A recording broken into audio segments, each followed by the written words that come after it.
Que ce soit en conventionnel ou en régie biologique, le meilleur ami du producteur, c'est le pulvérisateur. C'est lui qui fait la précision du produit, la distribution égale dans le feuillage. Ça prend vraiment... C'est l'équipement principal là, du producteur. Là.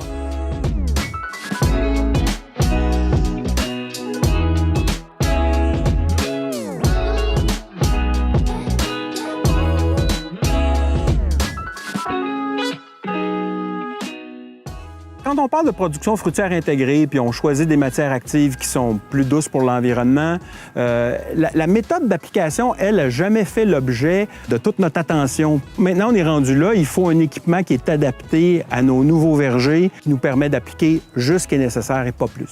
À mesure qu'on a adopté des porte-greffes nanisants, des arbres plus petits, les pommiers se sont densifiés et sont devenus beaucoup plus petits, mais les pulvérisateurs sont restés les mêmes. Il faut s'adapter à ce qu'on veut pulvériser. Alors, si on a besoin d'atteindre une cime qui est très élevée, bien, ça prend de la puissance puis des jets qui sont orientés vers le haut des arbres. Mais si les arbres sont plus petits, tout ce qui dépasse l'arbre est perdu. La bouillie pulvérisée doit atteindre l'arbre, non pas le sol puis le village suivant. Un pulvérisateur axial, c'est un pulvérisateur qui va jeter de la bouillie sur tout un arc de cercle. Alors, dans l'angle le plus élevé, bien, j'envoie de la bouillie jusqu'au village suivant. Ce que je veux, c'est modifier l'architecture du pulvérisateur pour que l'angle d'attaque soit le plus horizontal possible.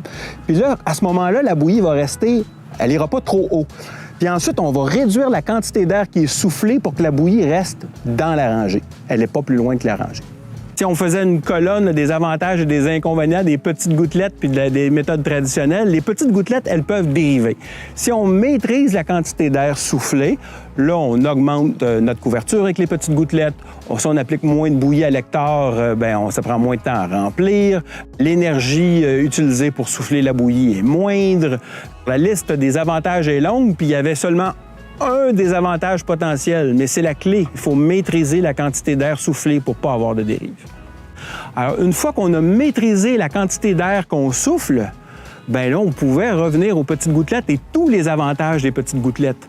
Meilleure couverture, ça prend moins d'énergie pour souffler la bouillie, les pulvérisateurs font moins de bruit. Quand on optimise la quantité de bouillie qui est appliquée, la bouillie par unité de surface de feuillage, en fait, va augmenter par rapport à ce qu'on faisait avant. Donc, il y a moyen de diminuer la dose appliquée puis maintenir le même niveau de répression des ravageurs.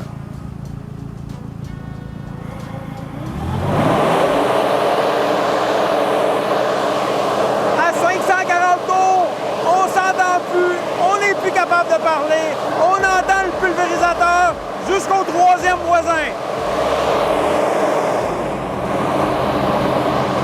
À 350 tours, il est très possible que j'entende pas mon voisin qui est en train de traiter. C'est ça la clé.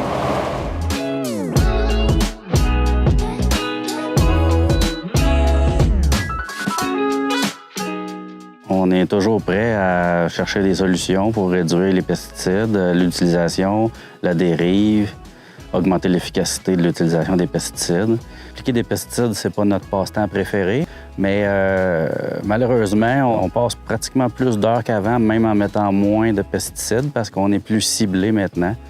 Moi, je viens chez Eric depuis 2012. Je l'ai suivi en phytoprotection quelques années, puis maintenant, c'est plus en régie de culture des pommiers que je l'accompagne.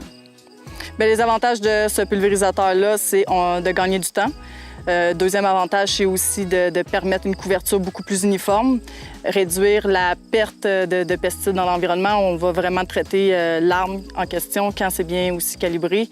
On gagne en vitesse, on va se remplir moins souvent, donc aussi on réduit le temps d'exposition des travailleurs aux pesticides, ce qui est un atout qui est quand même majeur.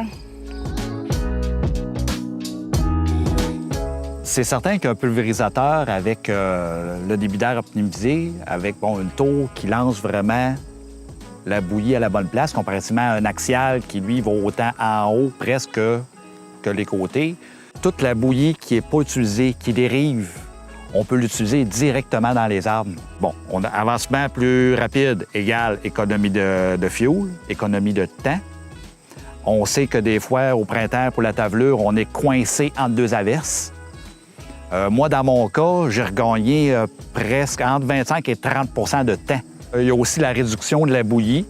En tant que tel, moins de retour au puits pour se recharger, moins de perte de temps. Avec mon pulvé que j'avais modifié moi-même, j'avais descendu à 285 litres à l'hectare. Avec celui qui est fourni par l'IRDA, on fonctionne à 185 litres à l'hectare. Mais ce qui est plaisant à travailler avec ça, c'est aussi la précision. On charge pour traiter 5 hectares ou 10 hectares. On sait que ça prend 185 litres à l'hectare. Fait qu'on fait 5 fois 185. Ça arrive toujours égal. On arrive au bout des rangées. On arrive à zéro. On n'a pas manqué pour les arbres, mais on arrive toujours à zéro. Puis ça, c'est application après application. Traditionnellement, un pulvérisateur, là, on opérait ça à 540 tours parce qu'il y a une ligne sur le tracteur qui dit 540 tours. Il faut penser autrement. Il faut dire, j'ai pas besoin de toute cette aire-là. Alors, il y a une plage, effectivement, où est-ce que selon les conditions météorologiques puis la canopée qu'on a à couvrir, bien, entre 350 puis 460 tours, on va souffler suffisamment d'air pour atteindre notre cible. Il faut apprendre à se servir de ces outils-là. Une fois qu'on a compris le principe, ça s'applique très facilement. Puis les producteurs à qui on a montré, des fois, on voit un soleil dans leurs yeux, ils font comme « Ah, oui! » Puis là, maintenant, je vais toujours le faire comme ça. Bon, c'est sûr que le prix, ça fait peur un peu, là, 30-35 000, alors qu'on peut en avoir d'autres à 15-18 000. C'est 1000 litres de diesel économisés par année, là. Mais ça, on le repaye, là. On sait qu'un pulvé, c'est bon environ 10 ans. Juste en économie de temps et de fuel, on fait une bonne partie du paiement. En fait, je pense que si j'étais pomicultrice, là, c'est certain que mon outil de travail, c'est le pulvérisateur. Le tracteur me sert à déplacer mon outil de travail, mais ce qui est le plus important, je pense, c'est mes qualités de pulvérisation. Le tracteur, c'est un véhicule qui me permet d'atteindre ça. Un niveau de bruit qui est moindre, moins de dérives, puis d'avoir quelque chose d'efficace aussi là, qui me permet d'avancer plus rapidement, de faire mes pulvérisations plus rapidement. C'est sûr que c'est le pulvérisateur, c'est pas le tracteur sur lequel je dois miser. Là. Bien appliquer nos produits, ça devrait être le premier geste. Avant même de penser à s'acheter un sécateur pour aller tailler le printemps, t'as beau faire des super de beaux arbres, mais si les applications sont mal faites, la récolte, on l'oublie, là.